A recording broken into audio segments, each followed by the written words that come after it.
ఇక మనం అసలు విషయంలోకి వస్తే వెంకన్న గారు ఆయన ఏమంటాడంటే పదే పదే అంటారు, ఇవాళ కూడా అది రిపీట్ చేశారు. చంద్రబాబు నాయుడు ఒక విషపూరితమైన విత్తనం నాటుతున్నాడు, అది ఆ విత్తనం పెరిగి పెద్దదై రేపు మేము అధికారంలోకి వచ్చినప్పుడు ఆ చెట్టు కింద మా వాళ్ళు కూర్చుని ఇంతకంటే ఎక్కువ చేస్తారు, అది మానుకోమంటున్నాడు. అది మీరు నాటుతున్న విత్తనమా లేకపోతే ఆయన నాటెళ్ళిన విత్తనం తాలూకు రియాక్షన్స్ ఇవి? సార్ వాళ్ళ తండ్రి తాతల దగ్గర నుంచి ఇది వారసత్వం అండి. అది జగన్మోహన్ రెడ్డిది. చంద్రబాబు నాయుడు గారికి ఎప్పుడూ లేదు. అది మాకు తెలుసు. మీరు ఒక దగ్గర మీ పాత విజువల్స్ ఉంటాయి. మా మీద దాడి జరిగినప్పుడు మా ఇంట్లో మా ఫ్యామిలీ కంటే చంద్రబాబు నాయుడు గారు ఆ రోజు లోకేష్ బాబు గారు ఆఫీసులో కూర్చొని అసలు కంగారు పడిపోయి భోజనం చేయకుండా మేము వచ్చే వరకు వాళ్ళు ఎలాగున్నారో ఒక్కసారి పాత ఈ చూడండి మీరు. అంటే ఒక కార్యకర్తకో ఒక నాయకుడు దాడి జరిగినప్పుడు జరిగితే అప్పుడు విలవిలలాడిపోయి మీరు ఒక్కసారి అవి చూడండి మీరు ఎలా ఉంటాడో. ఇవాళ జగన్మోహన్ రెడ్డి ఏంటండి ఇది? ఏంటి చెప్పండి? పరామర్శకు వెళ్తే అంబటి రాంబాబు ఇంటికాడ వాళ్ళ జనం ఉండాలి, కార్యకర్తలు ఉండాలి. కార్యకర్తలు ఉండి వెళ్తారు, తప్పులేదు. అక్కడ ఎంతమంది ఉన్నా తప్పులేదు, వెళ్ళాలి. ఎల్లుండి మళ్ళీ జోగి రమేష్ పరామర్శ అంట. అంటే అసలు అక్కడికి వెళ్ళి ఇబ్రహీంపట్నం మళ్ళీ 15 కిలోమీటర్లు ఇబ్రహీంపట్నం వెళ్ళిపోవచ్చు. అంటే మళ్ళీ మధ్యలో ఒక రోజు గ్యాప్. అంటే మీరు అక్కడ అర్థం చేసుకోండి, ప్రజలు అర్థం చేసుకోవాలి. ఏబిఎం ద్వారా చెప్తున్నాం. మధ్యలో మళ్ళీ ఒక రోజు గ్యాప్. ఎందుకు ఒక రోజు గ్యాప్? రేపే పులిహార బ్యాచ్ అందరినీ ఏమంటే రేపేనా? రేపే. అదే మీకు తెలీదా? మీకు ఇన్విటేషన్ లేదా అన్నారండి?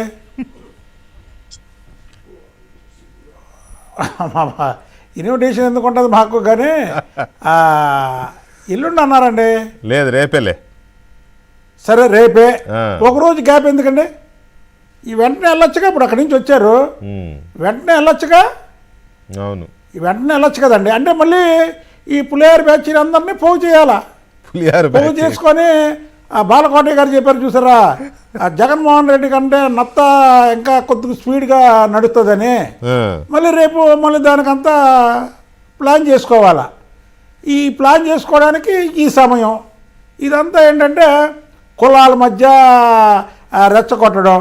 అసలు ముద్రగడ పద్మనాభరెడ్డి గారికి ఏం సంబంధం అండి? ఎలక్షన్ ముందు పవన్ కళ్యాణ్ గారిని ఎన్ని తిట్లు తిట్టాడండి?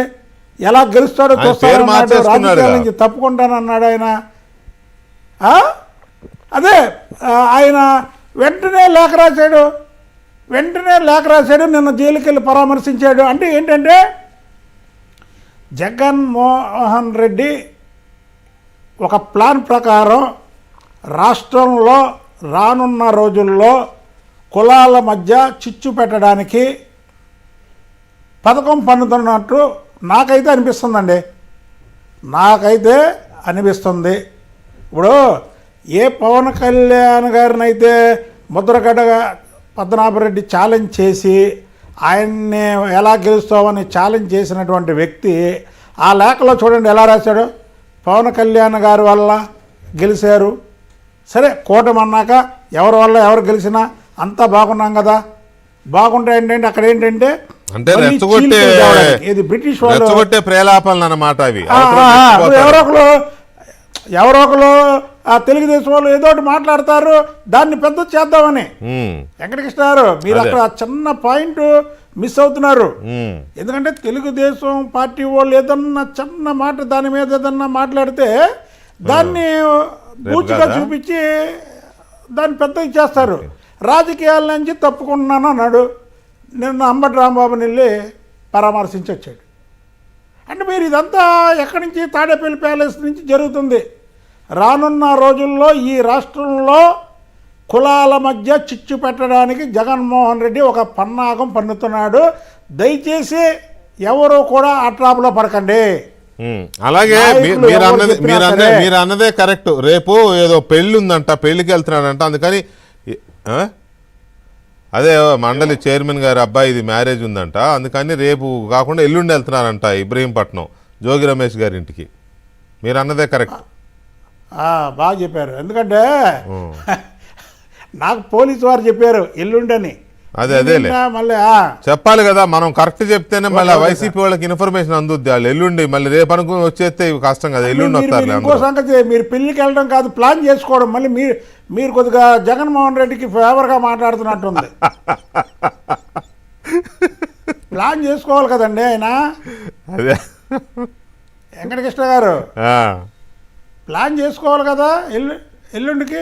అప్పుడప్పుడు మాట్లాడాలండి జగన్మోహన్ రెడ్డికి ఫేవర్గా. ఎప్పుడు మీకే మాట్లాడితేట, ఆయన నాయకుడే కదా. అదే ఇప్పుడు అదే ప్లాన్ చేసుకోవాలి సార్. మీకు ఏదో గంట 2 గంటల్లో కూర్చొని చేసుకునేది కాదు అది. అది చాలా ప్లాన్ చేసుకొని పద్ధతి ప్రకారం వాళ్ళ విజన్ వేరు. చంద్రబాబు నాయుడు గారి విజన్ ఏమో ఈ రాష్ట్రాన్ని ఎలా బాగుపరచాలి, పెట్టుబడులు ఎలా తేవాలి, యువతకు ఉద్యోగ అవకాశాలు ఎలా కావాలి, బడుగు బలైన వర్గాలను ఎలా ముందుకు తీసుకురావాలి అనేది ఆయన విజను. ఈయన విజను గొడవలు తెర నరకాలి. ఒక్క నిమిషం వెంకన్న గారు, ఒక్క నిమిషం జగన్మోహన్ రెడ్డి గురించి వెంకన్న గారు, ఒక్క నిమిషం. వెంకటేశ్వర గారు, ఇక్కడ జగన్ గారు మాట్లాడింది కొంత